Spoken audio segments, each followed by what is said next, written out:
Hello, everybody, and welcome back to the Dash Trader Newsroom. Inflation data comes in hot. Wholesale prices rise more than expected, yet markets are near all-time highs. And here we are in the summer that we have had one piece of news after another this summer, so we certainly hadn't had a summer doldrums this year. My name is Michael DeJoy. I'm Director of Educational Services here at Dash Trader, joined by my co-host Jill Molandrino, Global Markets Reporter at Nasdaq. Jill, how are you? Good, doing well, Mike. You are absolutely right. It has been an incredibly busy August. I think the news flow has some contribution to that, but I also think we have to recognize, we are firmly in the ability to work anytime, anywhere, if necessary. So I think, those days where the desks were skeleton crew, that has kind of shifted a bit. So there are a number of dynamics at play here. Again, the news is coming out and it's like drinking through a fire hose, or what they call flooding the zone. And while you can't focus on one specific data point or the other, I just think it's kept traders and investors on their toes perhaps more than we have experienced in the past when you would expect a slower summer. Yeah, I mean, it really has not paused at all. And this is traditionally, we are going into literally tomorrow is traditionally the two slowest weeks of the year after the break between Christmas and New Year. So that is the slowest time of the year. You also mentioned the day after the Super Bowl. It's usually a pretty dead day. But this is traditionally the slowest time of the year, but it certainly hasn't felt that way. I mean, we had the wholesale price index come out today, way hotter than expected at a 0.9 for July. That kind of, broke the market's two-day upswing. The market had been making 2 days of new highs. So the inflation data took a little bit of a toll. It seems, though, and I think there was quite a bit of conversation in the news about Goldman Sachs saying that, basically tariffs are going to be passed through to the consumer, according to their analysis. And there's been some back and forth on that. But we're starting to see the tariffs affect prices. At least that seems to be the case, the way that I see it. What is your take on this? Is this just the beginning of what is yet to come with the tariffs and inflation? It's interesting, Mike. The reaction this morning, and coming in hot, it was quite shocking. You're nearly 1%. It was the highest in over 3 years. The market reacted less than expected. In fact, in early trade, the indices were down slightly. Nasdaq, in fact, got its way into green after the first hour of trading. So, the best explanation that, for the lack of reaction, I think, to the data is that it's a volatile number. It may reverse next month. If September interest rate cut, the probability is still high. I think the biggest concern could potentially be the weakening labor market. So that would help the Fed's mandate in terms of why they would take rates down, right? That's part of the balancing act that they need to figure out. And with job creation data and the confidence within that data, since that's been so volatile, it's going to be pretty difficult for the Fed to explain the need for cuts. And it's a double-edged sword when you get cuts, Mike, because the market might want it. Small cap stocks, which have done relatively well this week, they may want it because they're so dependent on interest rates. But on the other side, the cuts may be interpreted as a red flag of a slowing economy. And I think, and this is something that we've addressed a number of times over the past couple of weeks on my show, is we sometimes forget that there's a big difference between the economy and the market. They are two very different things. And the Fed's mandate is attached to the economy. And there's another couple things here too. Because of some of the new tax legislation, which will certainly help higher income earners, and higher income earners typically are invested or have savings or in the marketplace. So the tariffs might not be as impactful to them Their portfolios are near all-time highs, depending on where you're in the market. It's the lower income earners that are going to really feel that pain when it comes if tariffs are passed down. Yeah, there's no offset for them. Right. If So this is why, you have to really recognize the difference between the economy and the market. It's almost like the old saying, we brought this up before. If your neighbor loses their job, it's a recession. If you lose your job, it's a depression. yeah, So it's where you're coming from and how you interpret it. And I think that's what's making it really challenging. yeah, and I think that also we're in this kind of strange spot where we're going to talk about this in one of the upcoming slides, where there's every single asset class is near all-time highs, which is traditionally it's a sign of some kind of change on the horizon. Which we'll talk about a little bit more in a second. But we are just coming out of earnings season, or we are still have a couple of earnings, still yet to go. But at least the lion's share has kind of already passed. What are some of the trends that you saw in, this company, the company saying this earnings season? What should we be looking out for next season, especially with these tariffs starting to come and have an effect on consumer prices? Well, I think the key here is next quarter and what companies report as any tariffs would take place, from the beginning of July on, right? So I think that's really what investors are waiting to hear. If in fact they were impactful to the consumer, and two, just how much did companies pass down? Where in the supply chain did these tariffs um, get dissolved, if you will? I Yeah, also think tariffs are, we're looking at it from only the impact to the consumer. I think there are some interesting strategy moves as it relates to national security and access to critical minerals and metals and so forth, which is one of the reasons we're going to get to it in a moment, why we're seeing the move that we are in precious metals. So I think just looking at tariffs through the lens of how that's going to get passed down, it's, sometimes you have to see the forest through the trees. And I think, it's the execution and how it's explained that's really what we're waiting on, right? yeah, China got kicked down another 90 days. But I do think, Mike, removing some of the noise from all this, there are other reasons why tariffs are in play. And the second quarter, it wasn't that bad. I mean, Mag 7 performed well. We saw that in the numbers. We're starting to see it broaden out a bit in terms of performance elsewhere.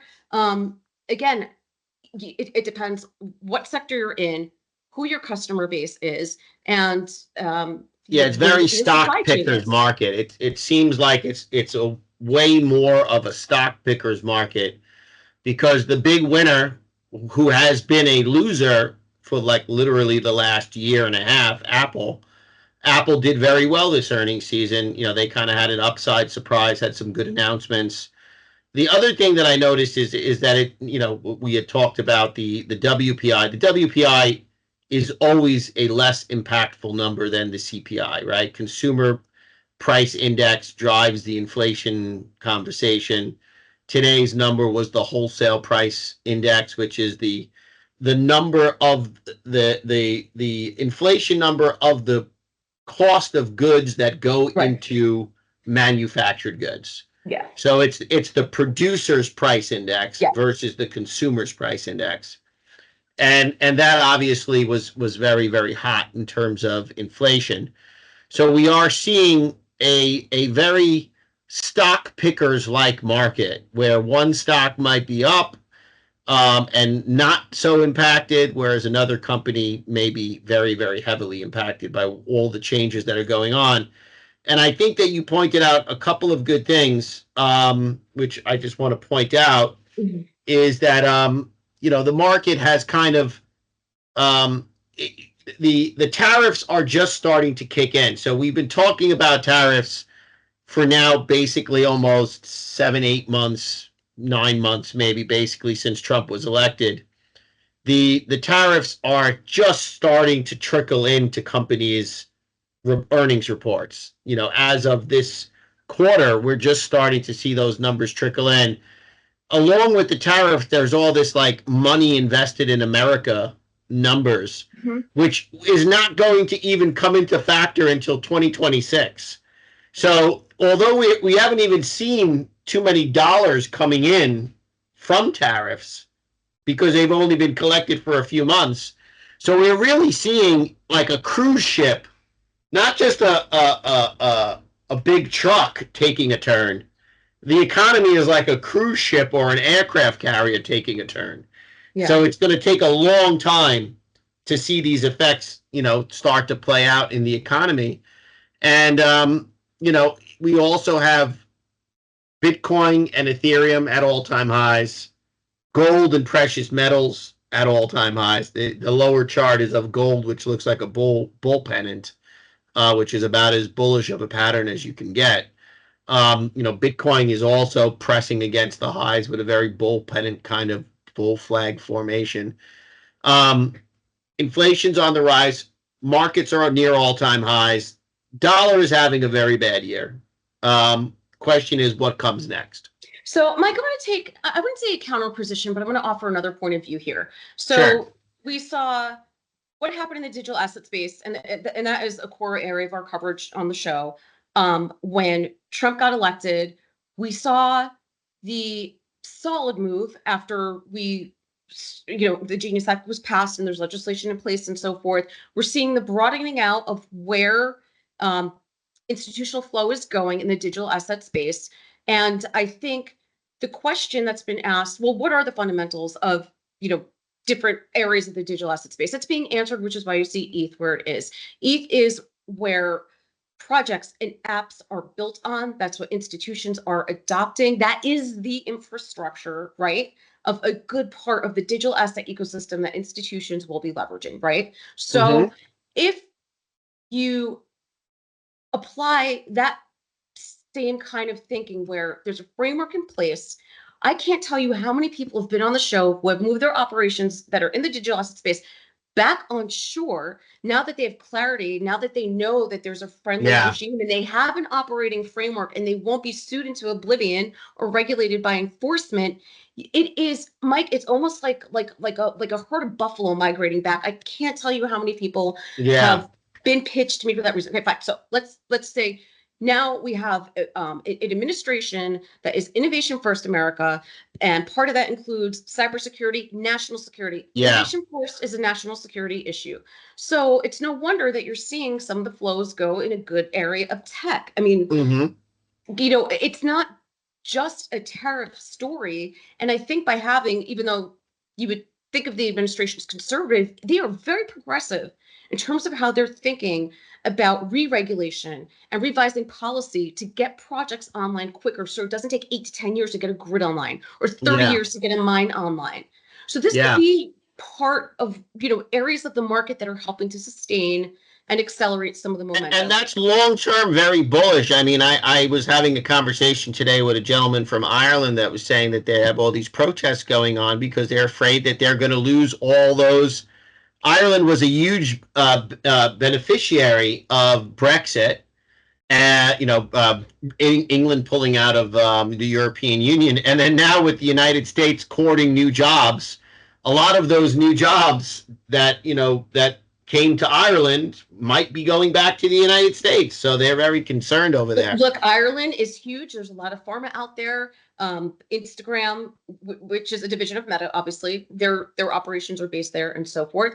So look, to your point, you can't turn a cruise ship around on a dime, but I think you're going to continue to see more friendly shoring, onshoring, and so forth. And, I think, over the next 6 to 8 months, when we see the execution of these strategies start to play out, I do think there are some smart tactics in terms of thinking about national security and thinking longer term and positioning us as an innovator, not only in technology, but look, the global capital markets infrastructure ecosystem is evolving. It could take 5 to 10 years, but where liquidity is sourced, what infrastructure looks like is certainly being digitized, right? So to push back against that and not have an administration or regulation that's friendly to that we would not be in the center of it.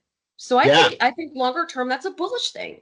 that's very bullish. And I totally agree with you that a lot of these jobs coming back onshore, although there will be some transitionary issues, right? Obviously, as we transition from producing things offshore and then produce them onshore, those companies have to build factories. That's going to take time. They're going to have investment. But overall, that there are some very, very bullish positives. Well, Mike, I'm Um, talking about onshoring. There was a massive brain drain as it relates to blockchain digital asset ecosystems. I think oh, the peak of absolutely. that, Colombia, Medellin. There's tons of places located right. in Medellin. But 2023, I would call fall, winter, somewhere around that. And then 2024, once Trump started picking up momentum, was definitely an inflection point. But when you have that talent and that skill set coming back, that That's is huge. huge. It is. It really is. A lot of people coming back from Dubai, which turned into like kind of a big epicenter. There Southeast was Asia. Medellin, Colombia, Singapore. These are all places that kind of got crypto cred, and now it's coming back to the United States, as this gets resolved. So there is definitely some big strategic moves going on. So really great to finally end this on a positive note. Yes. Thank you so much, Jill. We're going to jump to the charts, but as always, thank you so much, and I'll see you soon. All right, guys. Have a good week. See ya. Thank you. Bye-bye. So let's just jump right in and go to the QQQ. I mean, as far as uptrends go, if we take an analysis and look at this, this is a market that is in an uptrend. It's making new highs. We're a little long in the tooth in terms of rotations. We got 1, 2, 3, 4, 5. This is what the sixth rotation. For stocks, that's very long in the tooth. If you take a look at something like gold, we've kind of been consolidating just sideways all year, but we had made a tremendous run up in gold prior to that. GBTC, which is the Bitcoin ETF, kind of gapped up, ran up, pulled back. But I mean, this could be a breakout. I personally feel that crypto, having made the tremendous runs that it's made, is probably a good profit-taking area. And then to kind of look to buy in, that's my own personal strategy, was to take some profits. These are cryptocurrencies, ETHE. This is Ethereum. Ethereum is basically pressing the chart. I mean, there's really, Ethereum has been on fire. This is the main infrastructure platform. The ERC20 token is the main platform that everybody pretty much uses, or token anyway. So MSFT, right? Microsoft. Let's just take a look at Microsoft. Microsoft has had a tremendous run. Really almost unbelievable that Microsoft is still running like this. So we have Microsoft. We have just to go really old school, Cisco, which has also done well. Let's do Goog. Goog has done well. Tesla has made a little bit of a comeback. I mean, it's not doing terrible, but the chart is a cup and handle, so that is generally a positive thing. So it looks like Tesla, might have a little bit of upside in the future. Apple, kind of Apple has done a great job coming back, especially with its earnings. That's pretty much it. Let's take a look at Netflix, NFLX. Netflix was the one that didn't do too well this time, but Netflix has been on a tear. So Netflix has been running up for a long time. It did just make this latest pullback for a couple of weeks, but it's kind of long overdue. So we have Netflix. Let's take a look at the DIA. DIA, Dow Jones Industrial Average, pressing up against all-time highs. So everything looking pretty solid as far as things go. I would say just be cautious because it's the end of the summer, and if you're going to get a sell-off, you're probably going to get a little profit-taking selling now. But then we'll see how things progress in September. So let's jump right to things. Stay up to date with all things DAS by signing up to our monthly newsletter and email. Simply fill out the form at the bottom of our webpage at www.dastrader.com. Subscribe to our YouTube channel, DAS Trader TV, for our DAS Newsroom reminders. Follow up on social media, LinkedIn, Twitter, Facebook, and Instagram. Remember, in October, we have our #1 Best Trader competition starting, so stay tuned. We are going to start to rattle our saber for the next competition. Look forward to having you. Trade well, everybody, and enjoy the rest of your summer.